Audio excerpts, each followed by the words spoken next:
Que existen entre el espíritu y la materia, entre el cerebro y el pensamiento.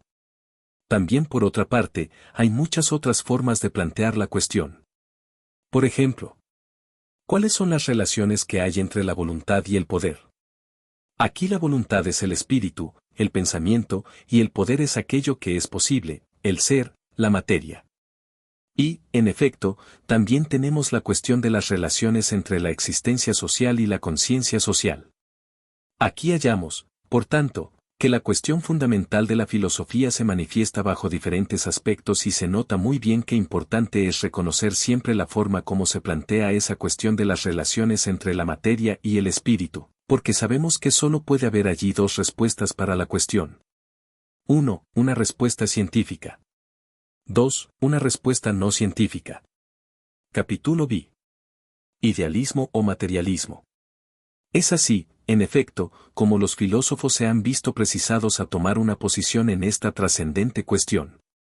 Como ya hemos dicho, los primeros hombres, absolutamente ignorantes, por no poseer ningún conocimiento del mundo y de ellos mismos, achacaban a seres sobrenaturales la responsabilidad de cuanto les impresionaba. En su torpe imaginación excitada por los sueños, donde creían ver vivir a sus amigos y a ellos mismos, llegaron a la conclusión de que cada uno de nosotros tiene una doble existencia. Obnubilados por la idea de ese doble, llegaron a creer que sus pensamientos y sus sensaciones no eran funciones de su cuerpo, sino de un alma especial, que moraba en ese cuerpo y lo abandonaba al morir. Posteriormente surgió la idea de la inmortalidad del alma y la creencia de una vida posible del espíritu fuera de la materia. En efecto, los hombres necesitaron muchos siglos para llegar a descifrar el problema de esa manera. Empero, solo desde la filosofía griega, y, en particular, desde Platón, hace ya alrededor de 25 siglos, han llegado a oponer abiertamente la materia y el pensamiento.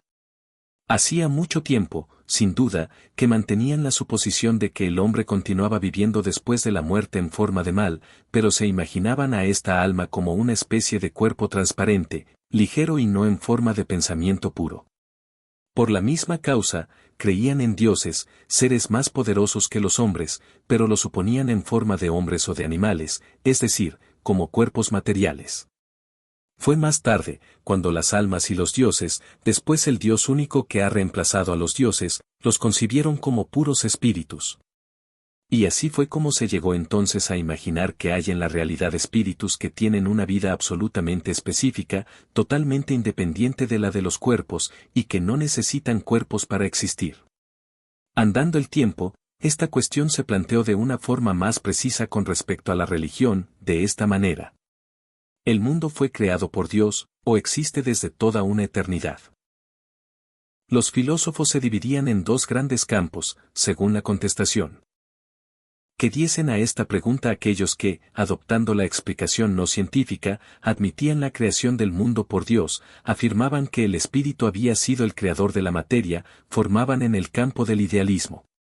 Los otros, aquellos que trataban de dar una explicación científica del mundo y creían que la naturaleza, o sea la materia, era el elemento principal, pertenecían a las diferentes escuelas del materialismo.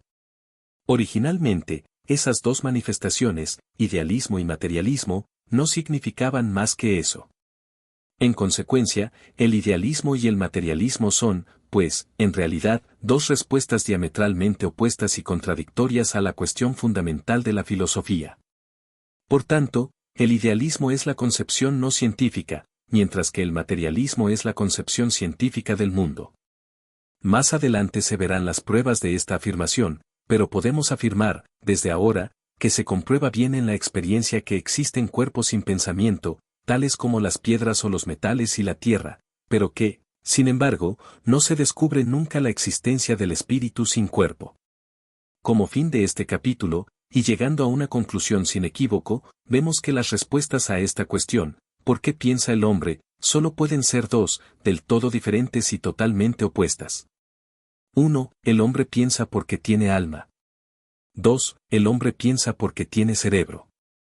Según nos decidamos por una u otra respuesta, ofreceremos soluciones distintas a los problemas que derivan de estas cuestiones. La cuestión consiste en saber si el cerebro ha sido creado por el pensamiento o si el pensamiento es un producto del cerebro. De acuerdo con nuestra respuesta, seremos idealistas o materialistas. El idealismo. El idealismo moral y el idealismo filosófico. Ya hemos visto la confusión creada por el lenguaje corriente respecto del materialismo. En igual confusión se incurre a propósito del idealismo. Por tanto, no hay que confundir, en efecto, el idealismo moral con el idealismo filosófico. Idealismo moral. El idealismo moral consiste en consagrarse a una causa, a un ideal. Consecuentemente, por la historia del movimiento obrero internacional, sabemos cuántos revolucionarios marxistas se han entregado hasta el sacrificio de su vida por un ideal moral y, no obstante, eran adversarios de ese otro idealismo que se denomina idealismo filosófico. Idealismo filosófico. El idealismo filosófico es una doctrina fundamentada en la explicación de la materia por el espíritu. El razonamiento es, en efecto, el que responde a la cuestión fundamental de la filosofía diciendo, el pensamiento es el elemento principal, el más importante, es decir, el primero. Y el idealismo, afirmando la importancia primera del pensamiento, mantiene la idea de que es él el que produce el ser, o dicho de otro modo, el espíritu es el que crea la material. He aquí, pues, la primera forma del idealismo, que se ha desarrollado en las religiones asegurando que Dios, espíritu puro, fue el creador de la materia. La religión, que ha pretendido y pretende todavía mantenerse al margen de las controversias filosóficas es, por el contrario, la representación directa y lógica de la filosofía idealista.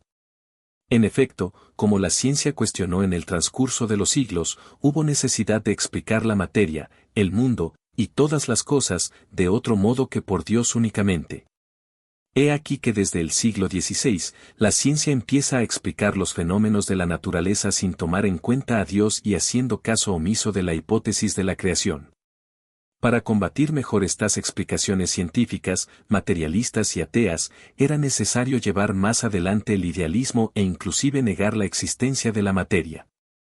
En eso se ocupó a principios del siglo XVIII, el obispo inglés Berkeley, a quien se ha llamado el padre del idealismo. ¿Por qué debemos estudiar el idealismo de Berkeley? El propósito de su sistema filosófico era aniquilar el materialismo, querer demostrarnos que la substancia material no existe. En el prefacio de su libro Diálogos entre Hilas y Filonus, escribe, si los principios que aquí intento propagar se admiten como verdaderos, las consecuencias que según creo se derivarán inmediatamente de ellos son, que el ateísmo y el escepticismo serán totalmente vencidos, que muchos puntos intrincados se harán claros, grandes dificultades se resolverán, partes inútiles de la ciencia serán eliminadas, la especulación se relacionará con la práctica y los hombres se apartarán de las paradojas a favor del sentido común. De ahí, pues, que para Berkeley, lo único verdadero estriba en que la materia no existe y que resulta paradójico sostener lo contrario. Ahora vamos a ver cómo se las compone para demostrarlo. Pero creo que no es por demás insistir en que aquellos que quieran estudiar la filosofía tomen la teoría de Berkeley en gran consideración. No se me oculta que pretender tales cosas hará sonreír a algunos, mas no hay que olvidar que vivimos en el siglo XX y nos beneficiamos con todos los estudios del pasado. Se comprobará, por otra parte, cuando estudiemos el materialismo y su historia, que los filósofos materialistas de tiempos pasados también harán sonreír. Pero hay que tener presente, que Diderot, que fue antes que Marx y Engels el más connotado entre los grandes pensadores materialistas, atribuía al sistema de Berkeley cierta importancia, puesto que lo describe como un sistema para vergüenza del espíritu humano, para vergüenza de la filosofía, es el más difícil de combatir, aunque el más absurdo de todos. Cita de Lenin en Materialismo y Empiriocriticismo, página 23. El mismo Lenin, en su libro, consagró numerosas páginas a la filosofía de Berkeley. Novísimos machistas no han aducido contra los materialistas ni un solo argumento, literalmente ni uno solo. que no se puede encontrar en el obispo Berkeley Historia de la filosofía difundido aún en los liceos. Teoría aún imperfecta, sin duda, pero admirable y que debe. Soy Elma Hilario, directora del canal Perú Camachi Prensa Alternativa. Si te gustó el video, regálame un me gusta. También puedes suscribirte al canal y activar la campana de notificaciones. Si te gustaría apoyar al canal, puedes hacerlo a través de Yape, PayPal o Western Union. Lo que hagamos hoy tendrá eco en la eternidad. Ñuqanchis ruwasqanchis kunan uyarikunqa hanaq pachapi.